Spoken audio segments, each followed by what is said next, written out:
ఉన్న బంగారాన్ని విడిపించి ఆ రోజు ఆన్లైన్ రేటుకే మేము కొంటాం. Sharma gold company. నమస్తే, సుమన్ టీవీకి స్వాగతం. సాధారణంగా వివాహం అనేది మనిషి జీవితంలో అతి ముఖ్యమైన ఘట్టంగా మనం చెప్పుకోవచ్చు. ఎందుకంటే వైవాహిక జీవితంలో ఎటువంటి సమస్యలు వచ్చినా జీవితం అంతా కూడా చాలా డిస్టర్బ్ అయిపోతుంది.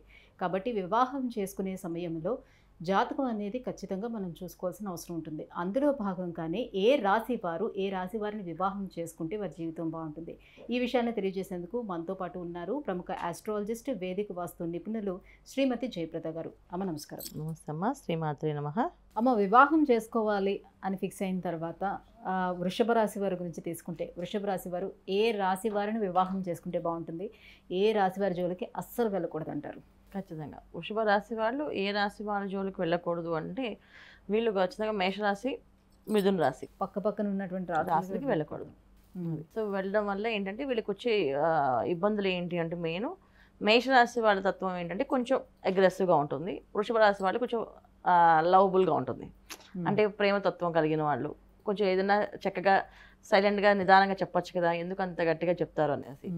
అలాగే మిథునంలోకి వచ్చినప్పటికి ఆ మాటలు మాంత్రికులు అనమాట వీళ్ళు. సో మాటలతో బోలని మాటలు మాట్లాడతారు, కానీ చేతల్లో ఏముండవు. సో వీళ్ళకి వృషభ రాశి వాళ్ళకి కావాల్సింది ఏంటి అంటే, చేతలు కావాలి, దాని దగ్గర దానికి సాఫ్ట్నెస్, అంటే ప్రేమగా చెప్పేది, నిదానమే ప్రధానం అన్నట్టు వీళ్ళ లైఫ్ అనమాట. ఎప్పుడు కూడా వీళ్ళు నిదానంగా ప్రధానంగా వెళ్ళాలి, ఏ విషయమైనా నిదానం వెళ్ళకుండా వెళ్ళకూడదు అనే లక్షణం ఎక్కువగా ఉంటుంది వీళ్ళకి. సో వీళ్ళకి జనరల్గా మేషరాశి వాళ్ళు చేసుకోవడం వల్ల ఇబ్బంది పడతారు, చాలా వరకు ఇబ్బంది పడతారు. చాలా మంది వీళ్ళకి అండర్స్టాండింగ్స్ చాలా మంది చూడండి, చాలా పెళ్ళి అవ్వగానే ఒక 1 వీక్ 10 డేస్కే డైవర్స్ తీసుకుని అంటారు. ఈ లక్షణం అనమాట. అసలు ఇంత కూడా సూట్ అవ్వదు అనమాట వీళ్ళకి, అందుకని చేసుకోకూడదు. సో మిథున రాశి వాళ్ళతో ఎందుకు చేసుకోకూడదు అంటే, సరదాగా అబద్ధాలు ఆడడం, సరదాగా ఏడిపించడం, తర్వాత సరదాగా ఏదో ఒక విషయాన్ని వాళ్ళు తిమ్మిని పంపించడం, అలా లక్షణాలు ఎక్కువగా ఉంటాయి. సో అది సో ఖచ్చితంగా వీళ్ళు అది భరించలేరు. సో తట్టుకోలేరు అంటే, ఏ విషయమైనా ఉన్నట్టు చెప్పేస్తే అది హ్యాపీగా వాళ్ళు ఎంతో తీసుకుంటారు, కానీ అలా చేస్తూ ఉంటే అసలు తట్టుకోలేరు. అందుకని చేసుకోవద్దని చెప్పేసి అన్నది అసలు మ్యాచ్ అవ్వని లక్షణం అనమాట. ఎందుకు రీజన్స్ అంటే, మెయిన్ రీజన్స్ ఏంటంటే, అమ్మాయిలు కానీ అబ్బాయిలు కానీ వీళ్ళకి లైఫ్ పార్ట్నర్ ఎప్పుడు కూడా నిజాయితీగా ఉండాలి. ఇవాళ రోజున బయట ఏమైనా చేసుకోండి, కానీ ఇంట్లో అట్లీస్ట్ వైఫ్ అండ్ హస్బెండ్ దగ్గర క్లారిటీ లేకపోతే ఇంకా వాళ్ళకి ఆ కాపురం చేసే విధానంలో ఇంకా కాపురం ఎందుకు చేయాలి అసలు అనే ఫీలింగ్ వస్తుంది కదా, ఇక్కడ కూడా అబద్ధాలు మోసాలు ఉంటాయి అనేసి. సో ఆ లక్షణాలు మీరు నచ్చదు కనుక ఫేస్ టు ఫేస్ మాట్లాడతారు.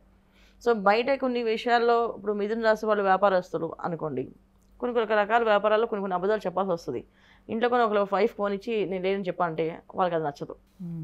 అలాగే హస్బెండ్కి ఫోన్ ఇచ్చి నేను లేదని చెప్పండి, కొంచెం ఇప్పుడు నేను డిస్టర్బ్ చేస్తాను బాగా అంటే అతనికి అనుమానం వచ్చేస్తుంది, ఏంటి ఇలా చెప్తుంది, నాతో చెప్పిస్తుంది అని చెప్పేసి. సో ఇలాంటి విషయాల్లో చిన్న విషయాల్లో పెద్ద గొడవలు వచ్చే అవకాశాలు ఉన్నాయి. చిన్న విషయాల్లో అడ్జస్ట్మెంట్ అవ్వలేకపోతున్నాం, చాలా రోజుల నుంచి అడ్జస్ట్ అవుతున్నాయి, ఇప్పుడు అందుకే డివోర్స్ తీసుకొని చాలా మంది ఉన్నాయి. పిల్లలు పెద్దవాళ్ళు అయ్యి కూడా డివోర్స్ తీసుకొని వచ్చేస్తారు. ఇన్నాళ్ళు భరించలేకపోతున్నాను ఇంకా నేను, నా వల్ల కాదు అనేసి. సో ఎందుకంటే ఈ ట్రాన్స్పరెన్సీ అనేది వీళ్ళకి వైఫ్ అండ్ హస్బెండ్ మధ్యలో ఉండదు, ఈ రాశి లక్షణాలు వాళ్ళకి. అందుకని చేసుకోవద్దని. సో చెడ్డవాళ్ళు అంటే కాదు, ఆ పరిస్థితుల ప్రభావం బట్టి వాళ్ళు అలా మారుతారు. ఆ మార్పు ఒకరి మనస్తత్వాలు ఒకరికి సెట్ కాకుండా ఉండడం వల్ల ఇబ్బందులు. ఇది మెయిన్. లగ్నాల వైజ్ గా చూసుకునేటప్పుడు లగ్నం వైజ్ ఖచ్చితంగా కూడా సేమ్. వృషభ లగ్నం వాళ్ళకి మిథున లగ్నం పడదు, అలాగే మేష లగ్నం పడదు, చేయకూడదు. అది ద్వితీయ వ్యయాధిపతి. సో ద్వితీయ కుటుంబ స్థానం ప్రశాంతంగా ఉండకుండా దాంట్లో డిస్టర్బెన్సెస్ ఉన్నాయి అనుకోండి, కాపురం చేయలేరు. వ్యయ స్థానాధిపతి, వ్యయంలో ఎప్పుడైతే పడిందో అది లగ్నం, డెఫినెట్గా అది సయ్యన సుఖం అంటారు, తర్వాత ఖర్చులు అంటాము, ఏమైనా ఉండొచ్చు. సో అంటే లాసెస్ బిజినెస్ అంటే వివాహం అవగానే కొంచెం చూడండి, అమ్మాయి ఏ ముహూర్తం అడుగు పెట్టిందో మా ఇంట్లో జరిగింది, ప్రాబ్లమ్స్ అన్నీ వచ్చాయి, అది ఆ అమ్మాయి వల్ల వచ్చిందా లేకపోతే మామూలుగా వచ్చిందో అని అంటారు. కొన్ని విషయాలు సిచ్యువేషన్స్లో ఇలా వీళ్ళకి స్టార్ట్ అవుతుంది ఇబ్బందులు.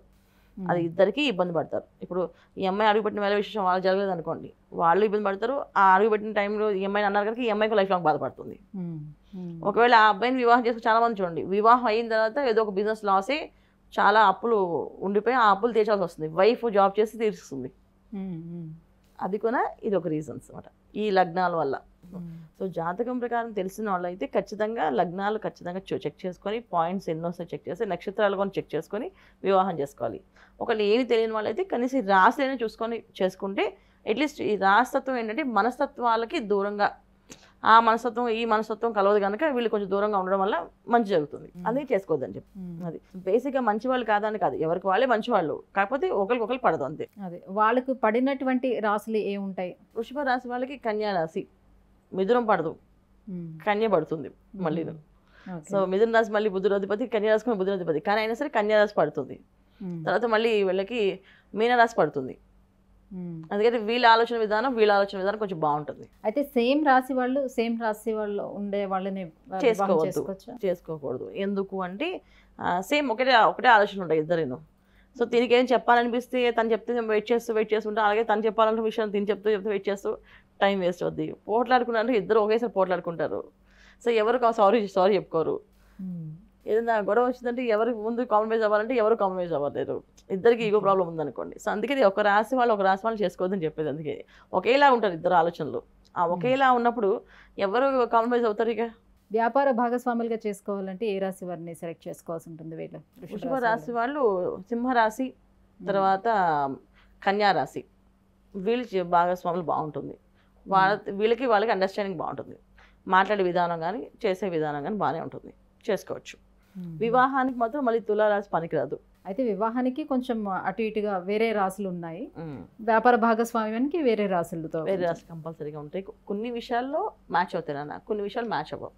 కొంతమంది అసలు వ్యాపారానికి పనికిరారు, వివాహానికి పనికిరారు, అసలు ఫ్రెండ్షిప్ కూడా పనికిరారు. జనరల్ ఫ్రెండ్షిప్ చేసేవాళ్ళు మనకి సెట్ అవుతుంది. ఏమో ఎప్పుడు చూస్తే ఏదో పెద్ద విరోధ స్వభావాలకు ఇద్దరు మాట్లాడుకో అసలు చూసుకొని ఎలా వెళ్తామని చెప్పేది. వెన్నుపోటు పడిచే ఫ్రెండ్స్ అవుతారా? లేదు, అసలు ఎందుకో నచ్చదు అంతే. చాలా మంది చూడండి, ఒకే ఆఫీస్లో వర్క్ చేస్తూ కొన్ని ఏళ్ళుగా వర్క్ చేస్తారు కానీ హాయి పైగా అనుకోరు కనీసం, అలా వెళ్ళిపోతుంటారు.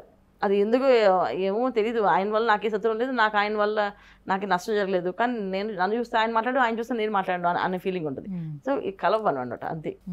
దీనివల్ల నష్టం ఉందని కాదు, కలవరు అంతే. అమ్మ, వృషభ రాశి వారు ఏ రాశి వారితోటి కలిసి పెళ్లి చేసుకుంటే బాగుంటుంది, సో వాళ్ళకి ఏ రాశులు నప్పుతాయి అనే విషయాన్ని తెలియజేసినందుకు ధన్యవాదాలు. నమస్తే అమ్మా. శ్రీమాత్రే నమః.